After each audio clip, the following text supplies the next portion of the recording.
زدني علما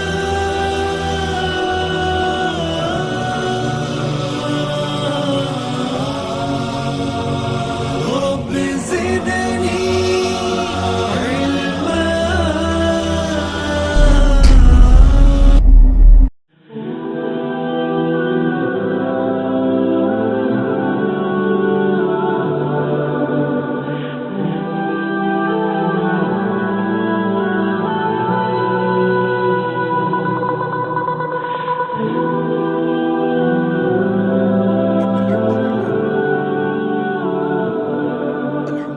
نحمده ونستعينه ونستغفره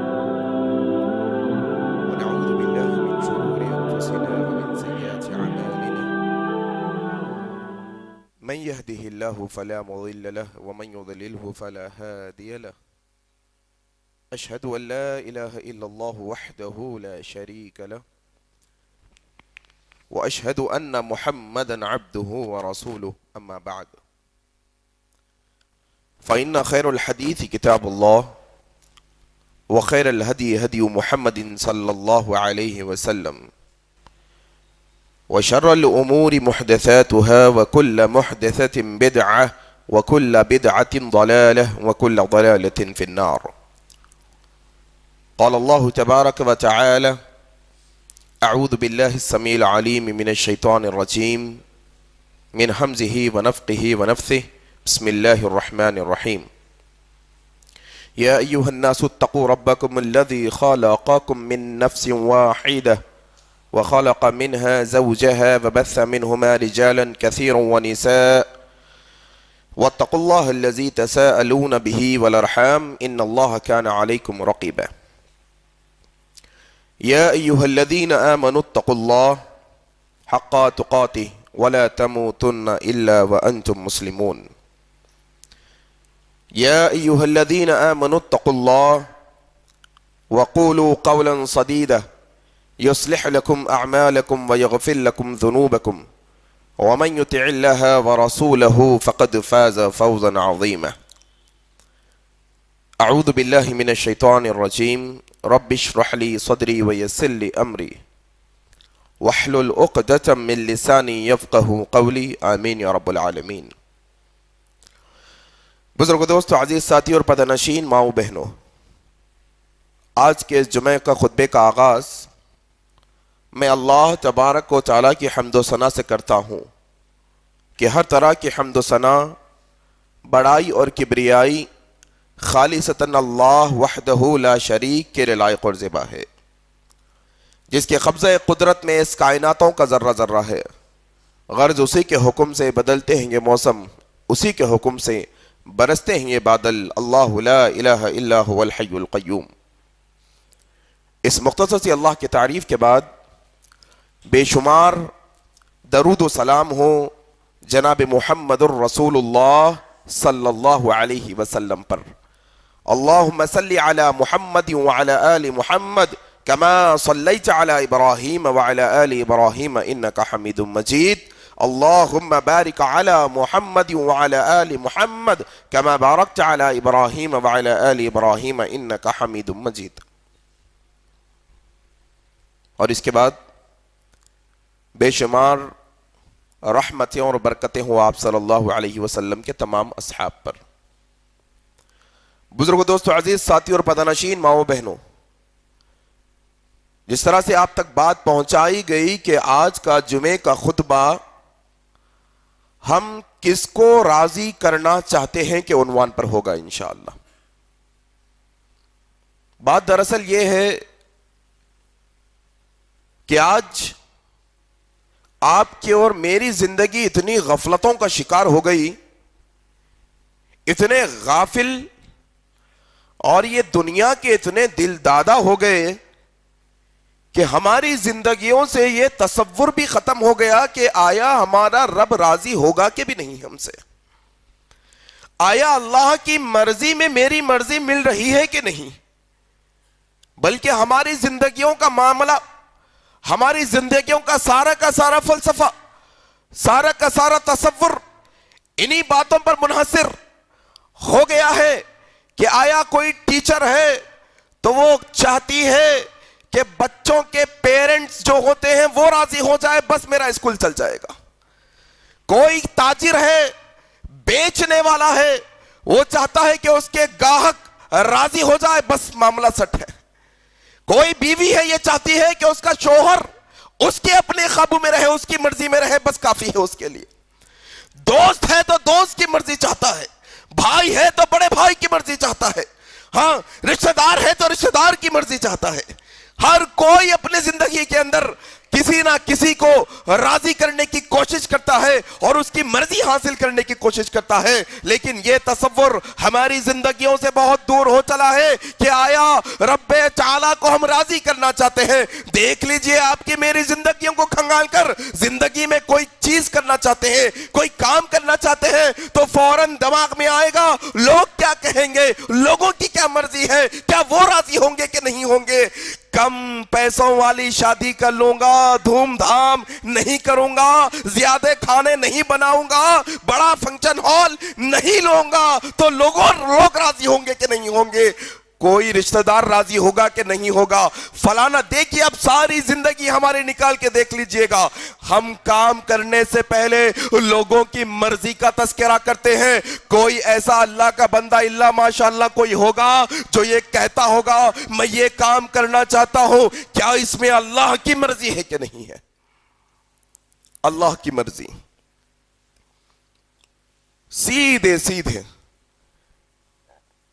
آپ کو اگر میں سمجھاؤں تو ہمارے پاس اخلاص کی کمی ہے۔ اخلاص، معاملہ اختلافی مسائل کا آئے گا تو ہم اور ہمارے نوجوان اور ہمارا معاشرہ بڑا سینہ ٹھوک کر اس پر بات کریں گے۔ آؤ 11ویں پر بات کریں گے، 11ویں کرنا ہے نہیں کرنا ہے، لگاؤ رفع دین پر بحث، لاؤ تم بھی حدیث ہم بھی لائیں گے، رفع دین پر بحث کر لیں گے، آؤ بیٹھو، درگاہ کو جانا ہے نہیں جانا ہے، فاتحہ دینا نہیں دینا ہے، کسی اختلافی مسئلے پر آپ میں مل بیٹھ کر لمبی لمبی بحثیں لگا دیں گے، لمبے لمبے سٹیج لگا دیں گے، کروڑوں روپیہ کا پیسہ خرچ کر دیں گے۔ کیا تھوڑا سا اخلاص کو ناپ لیں اور جانچ لیں؟ اس بات کی گنجائش نہیں ہے ہمارے زندگیوں میں۔ یاد رکھیے گا، جس کے پاس اخلاص نہیں اس کا کوئی عمل قبول نہیں ہوگا۔ بات چلتے چلتے یہ بتا دوں کہ عمل قبول ہونے کے لیے نماز پڑھتے ہیں، نماز قبول ہونے کے لیے تلاوت کرتے ہیں، تلاوت قبول ہونے کے لیے روزہ رکھتے ہیں، روزہ قبول ہونے کے لیے زکوٰۃ دیتے ہیں، زکوٰۃ قبول ہونے کے لیے صدقہ دیتے ہیں، صدقہ قبول ہونے کے لیے تمہارے جتنے نیک اعمال ہیں وہ قبول ہونے کے لیے دو بنیادی شرطیں ہیں، دونوں میں سے ایک شرط بھی نکل جائے گی تمہارا عمل رائگاں ہوگا، کوئی قبولیت نہیں ملے گی۔ پہلی شرط ہے کہ وہ عمل اخلاص والا ہو، خالص اللہ کے لیے ہو، کسی اور کے لیے نہ ہو، اور دوسری شرط یہ کہ وہ عمل اللہ کے لیے ہو، دوسری شرط ساتھ میں وہ نبی کے طریقے کے مطابق ہو۔ یہ دونوں میں سے کوئی ایک شرط بھی نکلے گی تمہارا عمل باطل۔ تم چاہے لاکھ نمازیں پڑھ لو، چاہے ہزاروں حج کر لو، چاہے تم کئی دفعہ قرآن مجید کو پڑھ پڑھ کر بخش لو، پڑھ لو جتنے چاہے نماز نفل، کتنے چاہے روزے رکھ لو، جب تک وہ عمل اللہ کے لیے نہیں ہوگا اور وہ نبی کے طریقے کے مطابق نہ ہوگا، وہ سب کا سب رائے گا ہوگا، کوئی قبول نہیں ہوگا۔ ہماری زندگیوں کے اندر یہ ایک جملہ شدید ترین شدت کے ساتھ نہیں ملتا، کیا کہ اللہ کی مرضی ہے کہ نہیں اس کے اندر۔ یہ کام کرنا چاہتا ہوں، اللہ کیا کہے گا، یہ کام کرنا چاہتا ہوں، اللہ کی کیا مرضی ہے۔ دیکھیے گا آپ کپڑے خریدنے جانا ہے، لگائیے مرضی کس کے لگے گی، لگاؤ، تم کپڑے بنا رہے ہو، مرضی چلے گی کس کی؟ کوئی شوہر ہے تو اپنی بیوی کے مرضی کے مطابق پہنے گا، کوئی ایسا ہے جو معاشرے کے مطابق پہنے گا کہ دوستوں کی یہ مرضی ہے یہ والا پہننا ہے۔ فیشن تو یہ کہتا ہے کہ یہی پہننا ہے۔ لگاؤ آپ ساری زندگی، سر کے بال سے لے کے پیر کے ناخن تک گھر کی دال سے لے کے ہوٹل کی بریانی تک، سارے معاملوں کے اندر آپ دیکھیے بندے کو، بندہ کبھی یہ نہیں سوچتا کہ یہ قدم اٹھانے والا ہوں، چاہے قدم کسی طرح کا ہو، چاہے معاملہ کسی طرح کا ہو، چھوٹا ہو کہ بڑا ہو، انسان یہ نہیں سوچتا کہ اللہ کی اس میں مرضی ہے کہ نہیں۔ اور جب اخلاص انسان کے پاس آتا ہے تو اللہ کے نبی جناب محمد الرسول اللہ صلی اللہ علیہ وسلم کے صحابی حضرت سعد بن ابی وقاص رضی اللہ تعالیٰ عنہ روایت کہتے ہیں، صحیح بخاری اور مسلم کی روایت، کہا اللہ کے نبی صلی اللہ علیہ وسلم نے، تم میں سے جو کوئی بندہ مال خرچ کرتا ہے کس کو راضی کرنے کے لیے؟ اللہ کی مرضی حاصل کرنے کے لیے، اللہ کو راضی کرنے کے لیے، تم میں سے جو کوئی مال خرچ کرتا ہے چاہے وہ اپنی بیوی کو ہاتھوں سے ایک نوالا کھانا کھلانا کیوں ہو، اللہ اس پہ اجر دے گا تم کو۔ اللہ اکبر۔ اخلاص کی کیفیت، اخلاص کی اہمیت، ایک طرف یہ کہ انسان اپنی خود کی بیوی کو اللہ کی مرضی کے لیے ایک نوالا کھانا کھلائے گا تب بھی اللہ اجر دے گا، اور اخلاص چھوڑو گے 1000 حج بھی کر لو گے اللہ قبول نہیں کرے گا۔ یہ اخلاص کو چھوڑنے کا نتیجہ۔ آؤ آج کی نشست میں 5-6 حدیثیں سناؤں گا بنیادی طور پر، مقصد ایک ہی ہے، یاد رکھنا، یہ تقریر سننے کے لیے مت آؤ یا تقریر سننے کے لیے مت جاؤ کہیں پر، اصلاح کے نیت سے آؤ، یہ دل میں نیت کر کے آؤ کہ مولا آج جمعہ کا خطبہ سننے کے لیے جا رہا ہوں، جو کوئی خطیب ممبر پر کھڑے ہو کر قرآن کی آیتیں اور محمد الرسول اللہ کی حدیثیں پڑھ کر سنائے گا، انشاءاللہ وہ قرآن کی آیتوں پر اور جو بیان کی ہوئی حدیثیں ہیں محمد الرسول اللہ کی، ان پر عمل کر کے زندگی میں تبدیلی لانے کی کوشش کروں گا۔ ایسے بیان بہت ہو چلے ہیں، ایسے خطبے بہت ہو چلے ہیں، تھوڑا تبدیلی کی نیت سے بیٹھا کرو ابھی، چاہے سارے خطبے میں ایک حدیث پر عمل کیوں نہ ہو، کرو، آنے والے جمعے تک وہ حدیث پر عمل کر کے اپنے آپ کو اپڈیٹ کرو۔ پروگریس ہی نہیں ہے بھائی، جیسا میں ہمیشہ کہتا ہوں، 10 سال 12 سال کی عمر میں علم تری کیف فعل ربک باصحاب الفیل یاد کر لیے تھے، 10 سورے یاد تھے، قل هو اللہ احد، علم تری انا اعطیناک الکوثر، 10 سال 12 سال کی عمر میں۔ اب 40 سال کے ہو گئے، وہی 10 سوروں پہ زندگی چل رہی ہے۔ پروگریس نہیں ہے اسلام کے اندر، نہیں کماتے تھے کمانے والے ہو گئے، کمزور تھے طاقتور ہو گئے، غیر شادی شدہ تھے بیوی آ گئی، گھر نہیں تھا گھر آ گیا، گاڑی نہیں تھی گاڑی آ گئی، سب میں پروگریس ہے، سب میں ڈیولپمنٹ ہے سوائے اسلام کے۔ تبدیلی کی نیت سے خطبے سنو، ضروری نہیں ہے کہ تم 1000 تقریریں سنو، فرض نہیں ہے تم پر 1000 تقریریں سننا، بلکہ ایک تقریر سننے کے بعد اس پر عمل کرنا تم پر فرض کر دیا گیا ہے۔ یہ اپنی زندگیوں کے اندر تبدیلی لانے کے لیے خطبہ سنو۔ آؤ آج کے خطبے کی دوسری حدیث، ہم راضی کس کو کرنا چاہتے ہیں؟ دیکھو آپ، صحابہ اکرام رضوان اللہ علیہم اجمعین اپنی زندگیوں کے اندر اخلاص کو اتنی اہمیت دیتے، حضرت علی کا وہ واقعہ یاد کرنے کے قابل ہے، میدان جنگ میں ہے، دشمن بھی تلواریں چلا رہا ہے، حضرت علی بھی تلوار چلا رہے ہیں، کیا دیکھتے ہیں کہ ایک دشمن حضرت علی کی تلوار کی زد میں آیا ہے، ابھی مارنے والے ہیں، ابھی تلوار سے اس کا کام تمام کرنے والے ہیں، زور سے کھکار کر منہ پر تھوک دیا۔ کون؟ حضرت علی۔ دشمن نیچے سے حضرت علی کے منہ پر کھکار کر تھوکا، حضرت علی اسے چھوڑے اور واپس ہو گئے۔ پوچھا علی رضی اللہ تعالیٰ عنہ کیا ہوا؟ دشمن تو تمہاری تلوار کی زد میں تھا، 2 قدم آگے بڑھاتے، تلوار کو آگے چلاتے، دشمن کا صفایا کر دیتے، کیا ہوا تم نے دشمن کو نہیں مارا؟ کہا علی دشمن کو مارنے والا تھا، لیکن جیسا ہی اس نے میرے منہ پر تھوکا، میرے دل میں یہ نیت ہوئی کہ اب میں اسے مجھ پر تھوکنے کی وجہ سے مار رہا ہوں، اللہ کے لیے نہیں مار رہا ہوں۔ اللہ اکبر، اب میں پیچھے ہٹ گیا۔ یہ صحابہ اکرام اخلاص کی اتنا اہمیت دیا کرتے تھے۔ کون سی حدیث؟ حضرت ابو امامہ باہلی رضی اللہ تعالیٰ عنہ روایت کرتے ہیں، نسائی کی حدیث ہے، کہتے ہیں ایک شخص محمد رسول اللہ صلی اللہ علیہ وسلم کے پاس آیا اور پوچھا کہ اللہ کے نبی بتائیے، ایک شخص اللہ کی راہ میں جہاد کرنا چاہتا ہے، اس کا ارادہ اللہ کو راضی کرنا ہے، اللہ کو راضی کرنے کے لیے جہاد کرنا چاہتا ہے، اور وہ یہ بھی چاہتا ہے کہ اسے شہرت مل جائے۔ اللہ اکبر! تھوڑا اپنے عملوں کا جائزہ لے لینا، اپنی نمازوں کا جائزہ لینا، اپنی قرآن کی تلاوت کا جائزہ لینا، اپنے صدقہ و خیرات کا جائزہ لینا۔ جہاد تو بہت بڑا عمل ہے۔ کہانے والے نے کہا، پوچھنے والے نے پوچھا، اللہ کا نبی بتائیے، ایک بندہ اللہ کو راضی کرنے کے لیے جہاد کرتا ہے، اور وہ اس کے ساتھ یہ بھی چاہتا ہے کہ اس کا نام ہو جائے لوگوں میں، اسے شہرت بھی مل جائے، بتائیے ایسے بندے کو اجر میں کیا ملے گا؟ اللہ اکبر! کیا سوال کہ ایک بندہ اللہ کو راضی کرنے کے لیے جہاد کرتا ہے، ساتھ میں اس کی نیت یہ بھی ہے کہ اس کو شہرت مل جائے۔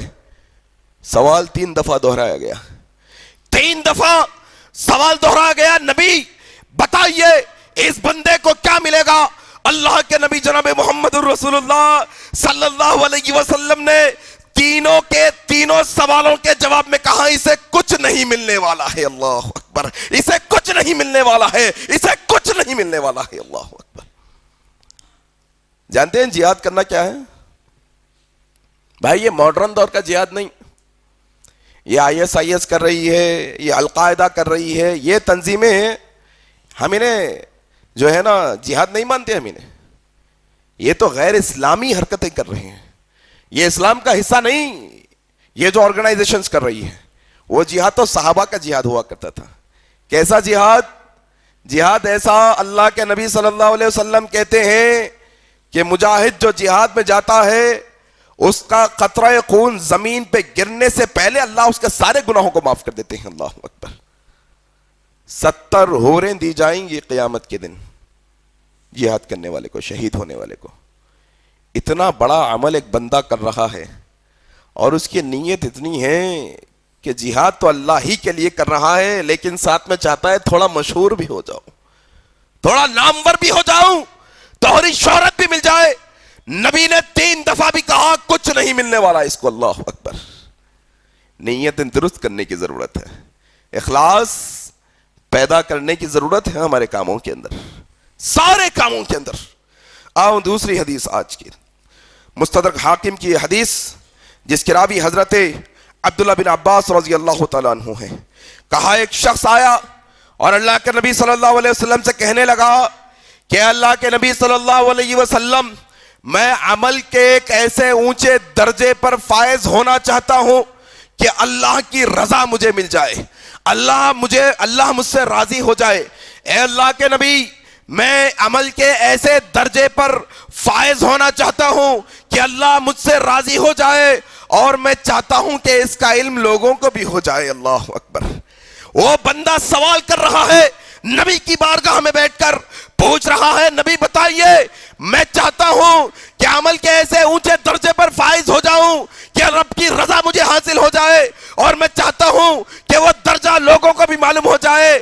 3 دفعہ سوال کرتا ہے، اللہ کے نبی خاموش ہوتے ہیں، یہاں تک کہ سورہ کہف کی آخری آیت 110 نازل ہوتی ہے، فمن کان یرجو لقاء ربہ فلیعمل عملا صالحا ولا یشرک بعبادت ربہ احدا۔ بندے، تو سوال کر رہا ہے رب کی رضا کے لیے عمل کا، ساتھ میں لوگوں میں شہرت کا، اور رب تجھے بتاتا ہے، اے لوگوں، اگر تم رب سے ملاقات کا یقین رکھتے ہو، فمن کان یرجو لقاء ربہ، تم رب سے ملاقات کا یقین رکھتے ہو تو یاد رکھو اپنے عملوں کے اندر اخلاص پیدا کرو، اس کی ساتھ میں، اس کی عبادت میں کسی ایک کو بھی شریک نہ کرو۔ اللہ اکبر! کیا تھوڑا تصور کرو، یہ کوئی عام لوگوں کے سوالات نہیں ہے میرے بھائی، کہ کوئی ایرا غیرہ نتھو خیرہ ہمارے آپ کے جیسا آیا نبی سے سوال کر لے۔ یہ وہ لوگوں کے سوال ہے۔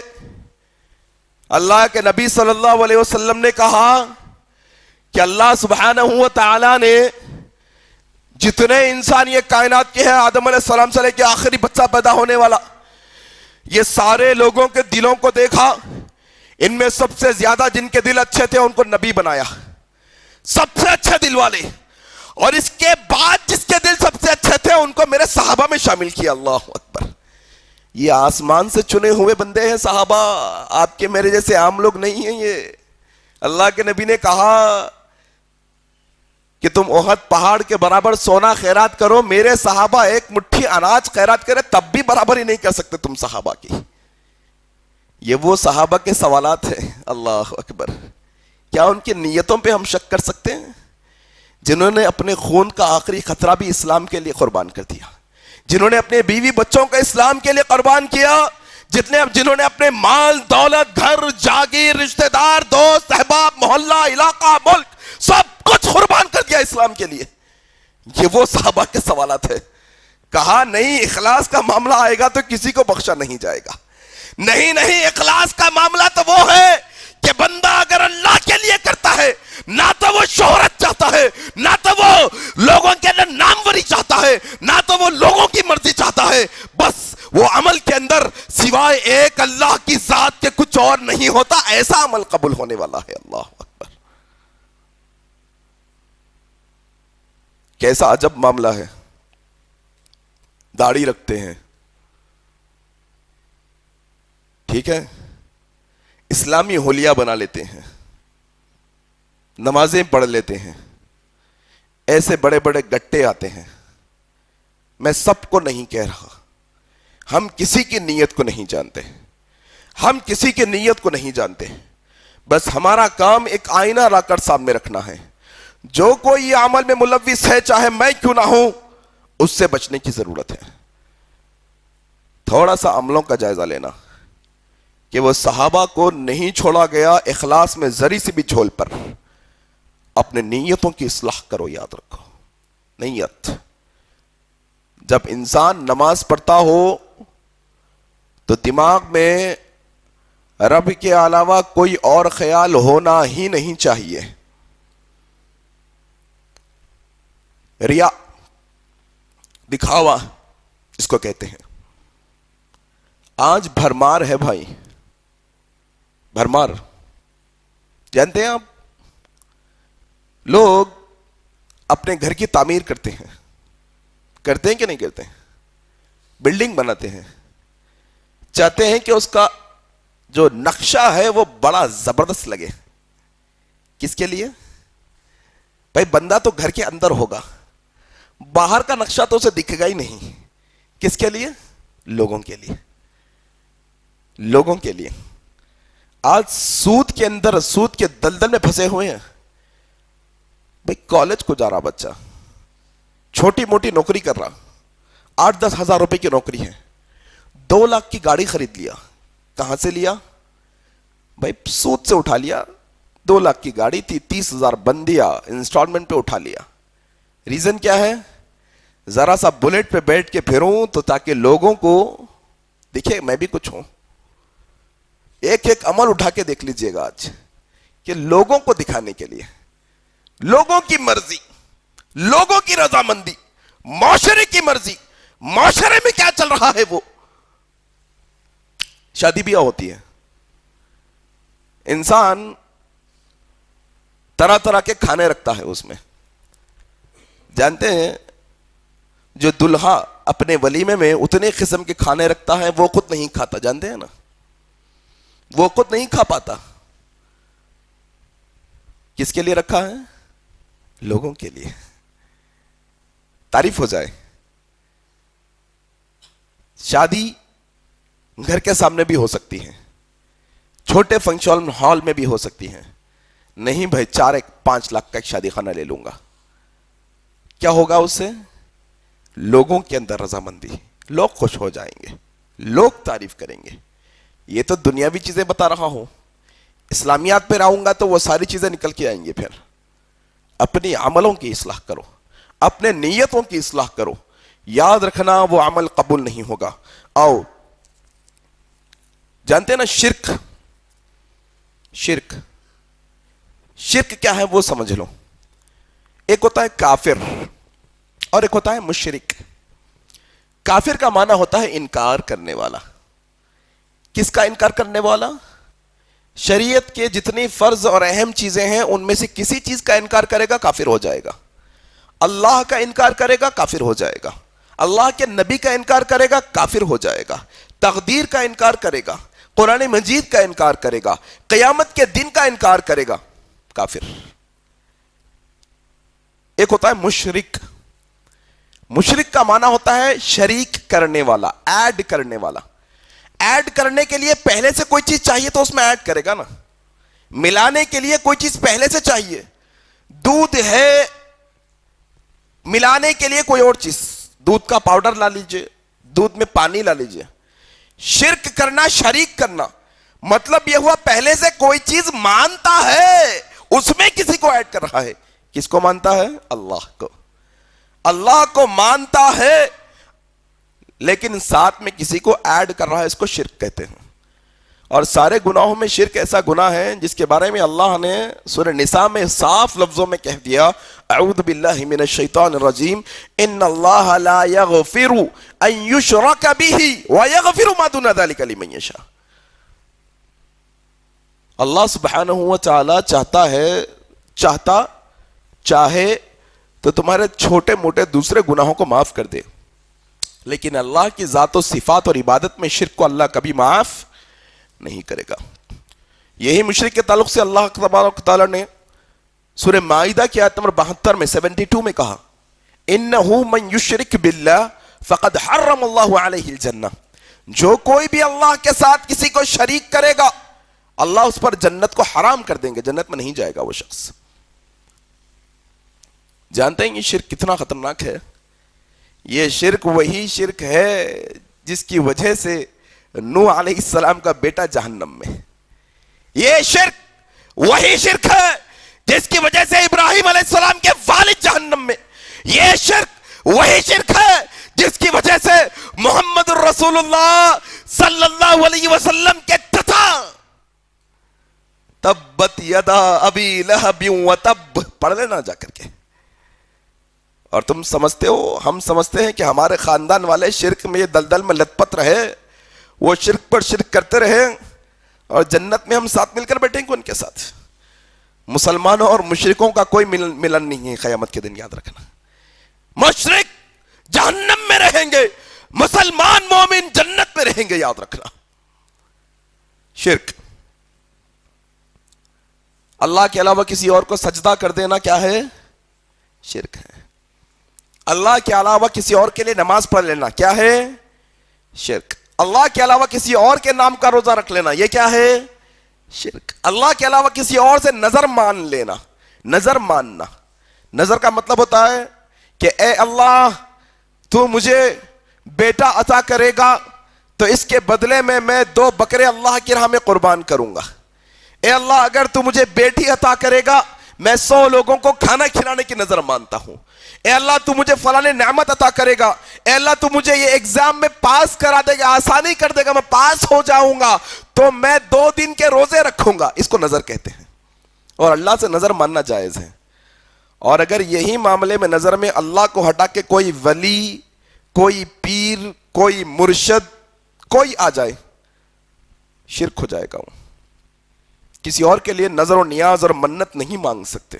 آج آپ دیکھیے مسلمانوں کے اندر بڑا بھرمار کا معاملہ ہی ہے. بھرمار ہے آج.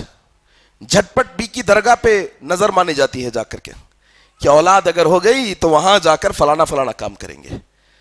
نئی گاڑی لے لیے, جہانگیری پیرا کی درگاہ کو جاتے ہیں. اللہ اکبر. بھائی جاؤ قبرستان, کوئی مسئلہ نہیں. قبرستان جانے کا حکم ہے اسلام کے اندر. کیوں جانے کا حکم ہے؟ عبرت حاصل کرنے کے لیے. عبرت حاصل کرو. اگر وہ قبر میں دفن ہوئے کوئی اللہ کے نیک ولی ہے, بڑے نیک بزرگ ہے, جاؤ ان کی خبر پر دیکھو کہ نیک ولی ہونے کے باوجود اللہ نے موت دی ہے, خبر میں ہے کل مجھے بھی موت آنے والی ہے, مجھے بھی قبر کی تیاری کرنی ہے, اس وجہ سے جاؤ. نظر نیاز منتیں سب اللہ کے لیے ہونی چاہیے. شرک بہت بڑا گناہ ہے. یہ شرک کے اندر بنیادی طور پر 2 قسمیں ہیں. کتنی؟ 2 قسمیں ہیں. وقت ہو گیا ہے, تھوڑا جلدی سمجھ جائیے گا. دو قسمیں، ایک ہے شرک اکبر شرک، دوسرا ہے شرک اصغر. بڑا شرک، چھوٹا شرک. بڑا شرک معنی یہ کہ ڈائریکٹ سیدھے اللہ کے علاوہ کسی اور کو سجدہ کر رہے ہو، شرک ہے. اللہ کے علاوہ کسی اور کے سامنے سر کو جھکا رہے ہو، رکوع کر رہے ہو، شرک ہے. اللہ کے علاوہ کسی اور کے نام پر قربانی کر رہے ہو، شرک ہے. اللہ کے علاوہ کسی اور کی نظر مان رہے ہو، شرک ہے. یہ بڑا شرک ہے، شرک اکبر. دوسرا ہوتا ہے شرک اصغر، جو آج ہم ڈسکس کر رہے ہیں. اللہ کے نبی صلی اللہ علیہ وسلم نے فرمایا مجھے دجال کے فتنے سے بھی زیادہ خوف ہے تم لوگوں پر شرک اصغر کا. اللہ اکبر. جانتے ہیں دجال کا فتنہ؟ صحابہ تھے، سمجھتے تھے. ابھی سمجھانا پڑے گا، سب بیسکس بھی نہیں معلوم ہم لوگوں کو. دجال وہ ہوگا جس کے بہکاوے میں بہت لوگ آ جائیں گے. وہ اپنے ایک ہاتھ میں جنت، دوسرے ہاتھ میں جہنم لے کے آئے گا. وہ مردوں کو زندہ کرے گا، سامنے لوگوں کے زندہ ہوں گے، مرے ہوئے لوگ وہ زندہ کر دے گا. اللہ اس کو طاقت دیں گے اس وقت آزمائش کے لیے. اس کی بات جو مانے گا اسے جنت میں ڈالے گا، اور جو اس کی بات نہیں مانے گا اس کے ہاتھ کی جہنم میں ڈالے گا. اللہ کے نبی کہتے ہیں جو اس کی بات کو مان کر اس کی جنت میں داخل ہوگا وہ اللہ کی جہنم میں داخل ہوگا، اور اس کی بات کا جو انکار کر کے اس کی جہنم میں داخل ہوگا وہ رب کی جنتوں میں داخل ہوگا. معنی یہ ہے کہ آنکھوں دیکھی چیز کو انکار نہیں کر سکتا انسان. وہ اپنی آنکھوں سے دیکھ رہا ہے دجال فتنہ لے کے نکلا ہے، اتنا خطرناک فتنہ کہ اللہ کے نبی ہر نماز میں آخری رکعت میں تشہد کے بعد اللہم انی اعوذ بک من عذاب القبر ومن فتنة المحیا والممات ومن فتنة المسیح الدجال، دجال کے فتنے سے اللہ کے نبی پناہ مانگا کرتے تھے. اتنا بڑا خطرناک فتنہ. باوجود اس کے اللہ کے نبی نے کہا مجھے تم لوگوں پر دجال کے فتنے سے بھی زیادہ اس کا خوف ہے کہ تم چھوٹے شرک میں ملوث ہو جاؤ. پوچھا گیا چھوٹا شرک کیا ہے؟ اللہ کے نبی نے کہا دکھاوا. دکھاوا، ریا، لوگوں کو دکھانے کے لیے عبادت کرنا، لوگوں کی مرضی کے مطابق عبادت کرنا، لوگوں کو خوش کرنے کے لیے اللہ کی عبادت کرنا.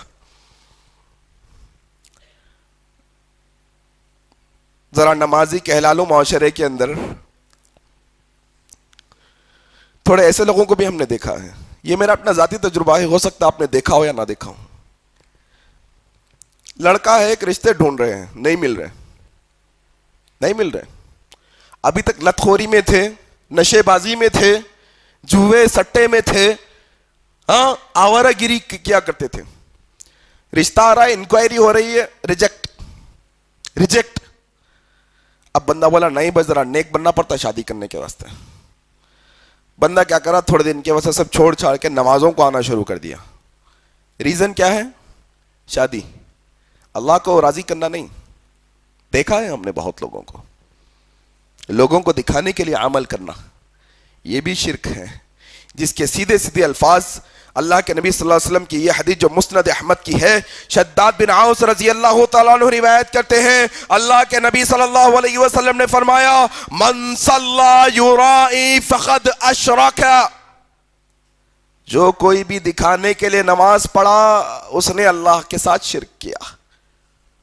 جس نے بھی لوگوں کو دکھانے کے لیے صدقہ کیا اس نے شرک کیا. جس نے لوگوں کو دکھانے کے لیے روزہ رکھا اس نے بھی شرک کیا. اللہ اکبر. آپ پوچھئے یہ شرک کیسے ہوگا؟ یہ شرک ہوگا کیسے بھائی؟ آخر نماز کس کے لیے پڑھی جاتی ہے؟ اللہ کے لیے. معنی یہ ہے کہ کوئی دیکھے یا نہ دیکھے کوئی پرواہ کی بات نہیں. میں یہاں مسجد میں آ رہا ہوں، 4 رکعت 2 رکعت جو نمازیں پڑھ رہا ہوں، میرے ماتھے کو جھکا رہا ہوں، مقصد کیا ہے؟ اللہ راضی ہو جائے. اللہ راضی ہو جائے. اگر اس کے اندر نیت یہ آ گئی کہ فلانے شخص کو امپریس کرنے کے لیے ذرا نماز مسجد میں آ جاؤ، فلانے شخص کو لبھانے کے لیے مسجد میں آ جاؤ، تو یہاں پر اب اللہ کو چھوڑ کے اس شخص کے لیے تم نماز پڑھ رہے ہو، یہ شرک ہے. اللہ اکبر. سیدھے الفاظ ہے من صلی یرائی فقد اشرک، جو کوئی دکھانے کے لیے نماز پڑھتا ہے وہ شرک کرتا ہے. اس کے علاوہ ایک اور ایسی حدیث، اللہ اکبر، کیسی بے ڈھنگی زندگی ہے آج ہماری، کیسے ہم بے سود ایسے غفلت بھرے معاشرے میں آ گئے. انسان ہر